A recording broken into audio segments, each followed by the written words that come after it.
أعوذ بالله من الشيطان الرجيم. بسم الله الرحمن الرحيم. وقدمنا إلى ما عملوا من عمل فجعلناه هباء منثورا أصحاب الجنة يومئذ خير مستقرا وأحسن مقيلا ويوم تشقق السماء بالغمام ونزل الملائكة تنزيلا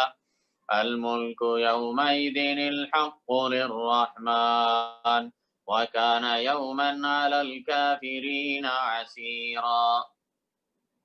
وقدمنا إلى ما عملوا من عمل وقدمنا اور ہم آئیں گے إلى ما عملوا من عمل إلى ما عملوا من عمل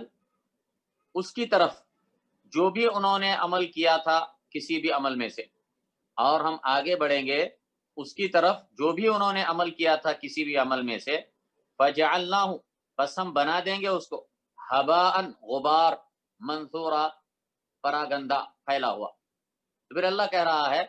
کہ پھر اللہ تعالیٰ قدمنا الی ما عملوا من عمل، اللہ تعالیٰ ان کے ان اعمال کا قصد فرمائے گا، ان اعمال کی طرف جائے گا جو انہوں نے دنیا میں کیے تھے، یعنی ان اعمال سے مراد بعض اچھے اعمال، نیکیاں جو ان کافروں نے کی تھیں دنیا کے اندر، نیکی کے اعمال، صلہ رحمی ہے، غریب کی مدد کرنا ہے، وغیرہ وغیرہ، تو ان اعمال کی طرف ہم آئیں گے فجعلناہ ہباء منثورا، پس ہم بنا دیں گے اس کو ہباء منثورا، ہباء منثورا ہم اس کو بنا دیں گے غبار پھیلا ہوا، یعنی ان کے اعمال کو اللہ تعالیٰ ان کی نیکیوں کو ہباء منثورا بنا دے گا، یعنی غبار جیسے غبار ہوتا ہے پھیلا ہوا، یعنی جو فضا کے اندر جو باریک غبار دھول اڑتی ہے جس کی کوئی حقیقت نہیں ہوتی، بے حقیقت چیز ہوتی ہے۔ اس لیے بعض مفسرین نے فرمایا کہ جیسے جب سورج طلوع ہوتا ہے تو سورج طلوع ہونے کے بعد جو روشن دان سے کوئی سوراخ سے دیوار میں یا چھت میں کوئی سوراخ سے جب سورج کی کرنیں اندر آتی ہیں تو اس میں ایسا لگتا ہے جیسے کوئی غبار ہے، جب اسے پکڑنے جاتا ہے تو ہاتھ کو نہیں لگتا ہے۔ تو اس طریقے سے ان کے اعمال اور نیکیوں کو اللہ بے قیمت کر دے گا، بے حقیقت کر دے گا، یعنی ان اعمال کا، ان نیکیوں کا انہیں قیامت کے دن کچھ فائدہ نہیں ہوگا، اس لیے کہ انہوں نے جب یہ اعمال کیے تھے، نیکیاں کی تھی، تو نہ وہ اللہ پر ایمان رکھتے تھے، نہ وہ آخرت پر ایمان رکھتے تھے، نہ وہ نبی پر ایمان رکھتے تھے، تو اس کے لیے ان کے اعمال ناقابل قبول ہوں گے۔ اصحاب الجنت یومئذ خیر مستقرا، اصحاب الجنہ جنت والے، یومئذ اس دن، خیر مستقرا بہتر ہوں گے، مستقرہ ٹھکانے میں، وہ احسن اور بہترین ہوں گے، مقیلہ آرام گاہوں میں، یعنی وہاں پر قیامت کے دن کیا منظر ہوگا؟ قیامت کے دن جو جنتی ہوں گے وہ ان کا ٹھکانہ بہتر ہوگا، یعنی ان کا ٹھکانہ تو جنت ہوگا، ان کے رہنے کی جگہ جنت ہوگی، اور ان کا آرام گاہ، ان کے آرام کرنے کی جگہ وہ بھی وہ بہترین ہوگی، یعنی مطلب یہ ہے کہ وہاں پر جو جنتی ہوں گے وہی کامیاب ہوں گے اور عیش اور آرام کی زندگی گزاریں گے ہمیشہ کے لیے، جبکہ جو جہنمی ہوں گے وہ بالکل حسرت اور ہلاکت اور ناکامی والی وہاں پر زندگی گزاریں گے، ہمیشہ جو ہے روتے رہیں گے، چیختے رہیں گے، چلاتے رہیں گے اور عذاب بھگتتے رہیں گے، والعیاذ باللہ۔ وَيَوْمَ تَشَقَّقُ السَّمَاءُ بِالْغَمَامِ، اور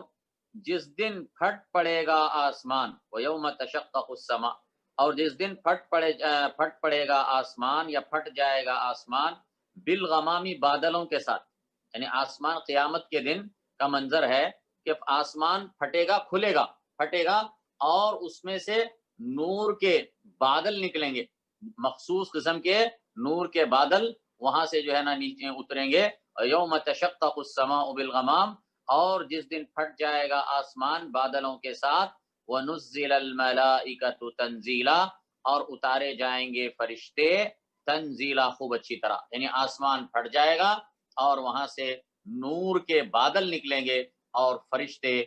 کثیر تعداد میں اتارے جائیں گے۔ الملک یومئذ الحق للرحمن،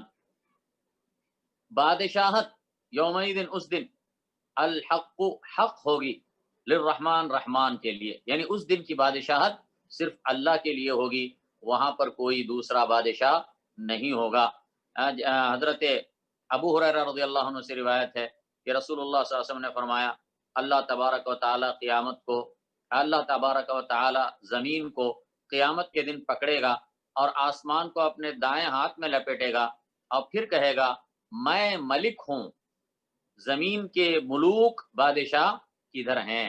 تو بادشاہی اس دن صرف اللہ کے لیے ہوگی۔ الملک یومئذ الحق للرحمن، بادشاہت اس دن حق ہے رحمان کے لیے۔ وَكَانَ يَوْمًا عَلَى الْكَافِرِينَ عَسِيرًا، اور وہ دن ہے کافروں پر سخت مشکل۔ عسیر کہتے ہیں مشکل، جیسے قرآن میں آیا سورہ علم نشرح میں، ان مع العسر یسرا، یسر آسانی، عسر مشکل، اسی سے عسیر ہے یعنی مشکل دن۔ یسیر آسان، عسیر مشکل۔ وَكَانَ يَوْمًا عَلَى الْكَافِرِينَ عَسِيرًا، اور وہ ہے دن کافروں پر سخت مشکل، یعنی قیامت کا دن یہ کافروں کے لیے بڑا مشکل دن ہوگا۔